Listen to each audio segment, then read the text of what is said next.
Can you say the alphabet backwards? No. Can you? Yeah, of course I can. You can? Yeah, of course. ZYXWVUTSRQPONMLKJHEFETCBA. Muchmusic, welcome. We're here sitting with Cian Ducrot. We're about to do a fun interview where we kind of get to know you a little bit better. So we want to share you with our Canadian audience. So we're going to go from A to Z. A, what's an animal that you resemble? That I resemble? Yeah, what would you say is like your spirit animal? A small, weak bear.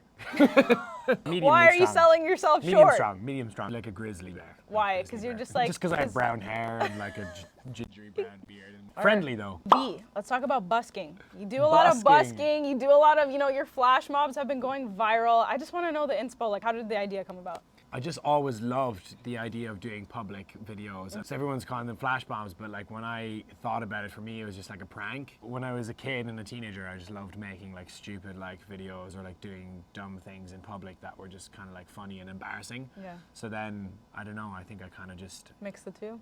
Yeah, mixed the two and just had this idea that came to me of just like doing it with music, and it's pretty funny. I think it's funny to embarrass yourself, so I like being embarrassed, and I like people thinking like, what a weirdo, like what a loser, I don't think anyone thinks that once you start busting out the vocal cords. All right, C, what's a compliment that you won't forget? Someone once told me that, this is like 5 years ago or something, but she was like, I truly believe from the bottom of my heart that you're the next Ed Sheeran. And I was like, gosh.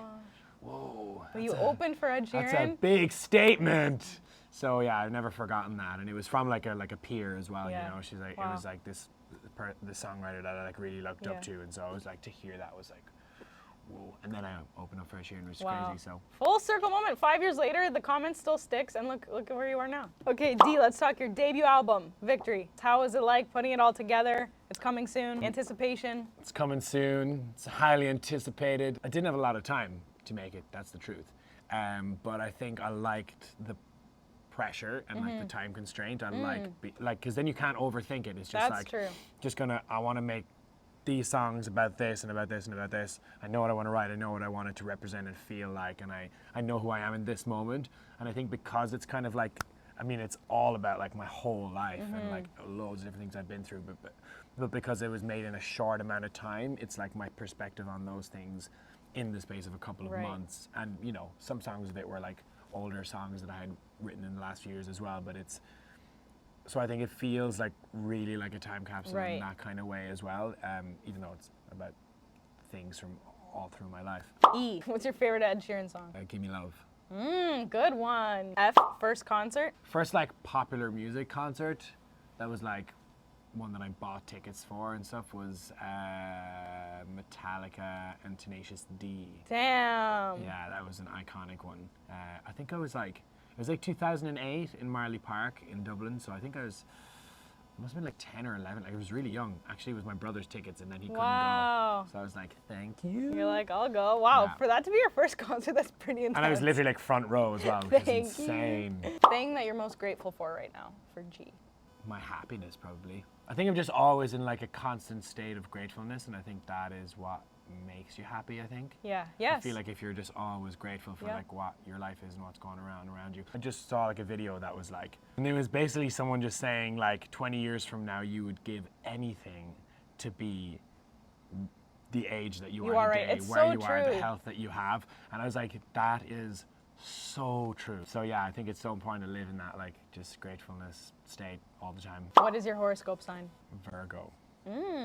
August 30th is my birthday. I, what's the most Irish stereotype you follow? What are the Irish stereotypes? You tell me. Like, I don't know. I can't come from I don't drink loads of alcohol, and I think that's probably one.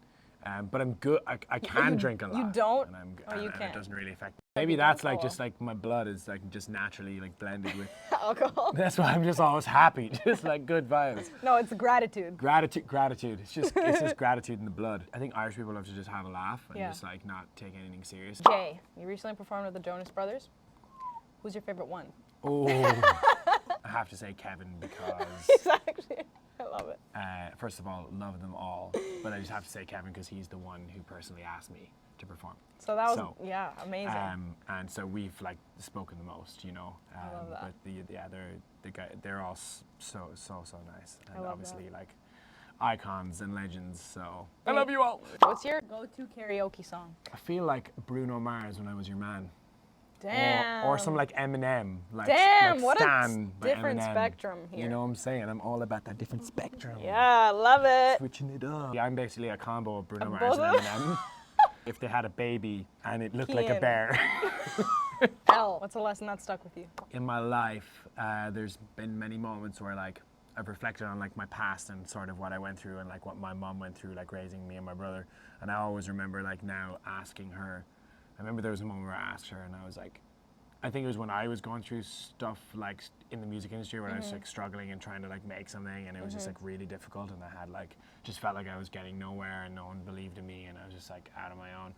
And I remember thinking about like all that my mom managed to do, and like I was just asking her like, how did you do it? Like, how did you wake up every day and like face that and like pull through and like raise 2 kids and like like such a great life and stuff? She didn't have a choice, you know. She was like, you just do.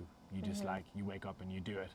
And I don't know, I thought that was, to me, like that was such an inspiring thing to hear. And my stepdad, I actually have a tattoo here that says get a move on, but my stepdad like every day used to just wake me up and the first thing he would say would be, get a move on. And I just like, that like stuck in my head, and like I feel like so many people don't get a move on, like they want to do something and they just kind of like, I love that. whatever. And I think like, just, you know, go and do it and like make it happen and like, No excuses. no excuses. Who's your musical inspiration? I think I'm usually like inspired by like what the musicians have done and like, or how their music makes you feel. Like, so like growing up I listened to loads of Eminem and loads of Michael Jackson, which was like super different, but like I just Classic, loved though. how their music made me feel. But like my music doesn't sound anything like that, but like the power of their music is like what I wanted my music to portray. And then like obviously I discovered Ed Sheeran, who was like a huge influence for me and wanting to be like a songwriter and being like in that kind of genre and stuff. So I think those will probably be like the 3 like strongest that you grew like, up with. Yeah, through my different parts of my life. What's the nicest thing a fan has done for you? That's a really good question. Fans are always just nice. So it's like, I mean, when people give you gifts, I think that's like the sweetest thing ever. Or like, they're actually, no, I think I know what it is. There's a fan, I can't remember exactly what I think she's from the Netherlands. And she's made me 2 hoodies. Oh, like that's so stitched sweet. them like herself, like custom. Like that's dedication right there. She'd be spending time doing that. Yeah, like and she always travels really far to come to shows as well. So I think that's probably something every time I'm like you know, people anytime you get a gift that's really nice, but someone like makes you something like, I'm like, you made this like fully custom for me, like that's heartfelt. Yeah, so that's probably. What's the oddest place you've performed? On a boat in Bristol. Bristol, they have like a venue called Thekla, that is. But it's just like built inside a boat, and it's like they haven't renovated it in like 20 years. So you basically just start like, sinking, and it's pretty much, chaos. it's just like a sinking ship. And it's so weird. It's like all these like cages and stuff. It's really strange. What is your biggest pet peeve? Yellow socks with white trainers. That's a. Yo, these aren't yellow, but why do they look yellow? What color are they? They're white. White, my ass. Oh yeah, maybe. One of them is I don't know if yellow. it's the lighting. Is one of them They're yellow? the same sock. I don't think so. Like that one's. Yo, like why are you calling me out like that, yo? Oh, I hate when people are like, when you say something and people kind of just like. Yeah. Do the sort of like. Like kind you're of like look at each other. Yeah. Like they're just like or like you're above it all. Yeah, and when you try to talk about something and people are like, oh, you can't talk about that, and you're like, well, the whole point is like trying to talk about it. I hate when people are kind of like too good for. Like they're better than you, and I'm like. You're not too good for anybody. Never. No matter who you are. Can't be. Q, what's a question you have to your older self, maybe? Why did it take you so long to get abs? You know. You could so have you're gonna have an 8-pack shredded in some time. Trust.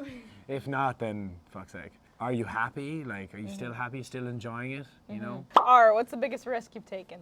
Dropping out of music college. Paid off. That being said, stay in school though. Stay in school. Drop out. But stay in school. Yeah, but drop out. S, what's a superpower that you wish you had? Oh, I wish I could be invisible. Yeah, that'd be the nice. best. Okay, wait, flying or invisibility? Maybe I just want to fly. Maybe I just want to fly. Maybe I just want to be up there with the planes. There we go. Like, let's fly. Teleporting you went from one side to the other real quick. Teleporting actually, That's time probably, travel. Yeah. So you announced world tour. What are you most excited about? To go to places I've never been before. Obviously. What else would I be excited about? To meet fans and to eat different foods. Have a tour bus for the first time. What's an unpopular opinion that you have? if you have any? I'm not a big fan of Sunday roasts. No? You're like, what's a Sunday roast? Yeah. It's just a bunch of like boiled vegetables and some like overcooked. You guys don't sit there and just roast each other at the table? No. And then they pour like gravy, like it's like gravy on like vegetables and mashed potatoes and like these things called like Yorkshire puddings and like it's just I know what that is. Cabbage and like it's not good. Well, Cian doesn't like Sunday roast, so don't invite him because he doesn't want to come. I won't be there. B, why did you title your album Victory? Because I think we need to celebrate more of our small and big victories in our lives. I like that. That's kind of like the really short answer. Yeah. W, whisper your favorite verse from your latest song. You're really whispering, I can't hear you. Wait, excuse me. Could have put stars together, planted roots, and lived forever. We could have been kings of our own kingdom had you let me help you. But you're conditioned to believe it only makes you weaker, till it chokes you and you're barely breathing. X, something you've learned from an ex. Stupid bitch. I don't know. Well, definitely a lot of my exes taught me how to be a better person, probably. That's one thing. For sure. They teach you a lot about yourself, but I think one thing I've learned is that like relationships don't necessarily need to last forever for them to mean Fulfill their purpose. Because everyone's always like, oh, what a waste, it's all a lie, and I'm like, no, yeah, I don't believe not. that. Like most of 99% of relationships aren't supposed to last forever, so it's like it's just as valuable if it didn't. For sure. Okay, why? Yell a message to your fans. Drink more water! It's good for your skin! D, last but not least, do you think you would survive a zombie apocalypse? Yes or no? 100%. But before, what? Sorry, I was gonna say you definitely wouldn't if you're a mid-sized bear. If you're a weak bear, how are you gonna survive a zombie apocalypse? Because by the time the apocalypse comes, I'd obviously be a full-grown grizzly. Okay, fine. So but saying. Actually, what's your strategy? Do you think you would survive, or at least a bit? I think I would survive because I don't know, I have this like weird ability to just like do anything I put my mind to, you know, like, so I think if I was trying to survive a zombie apocalypse, I would just make it happen. There you have it, guys. Big long interview from A to Z with A to Z. Cian. Signing off. Much love. Thank you. Thank you. Thank you.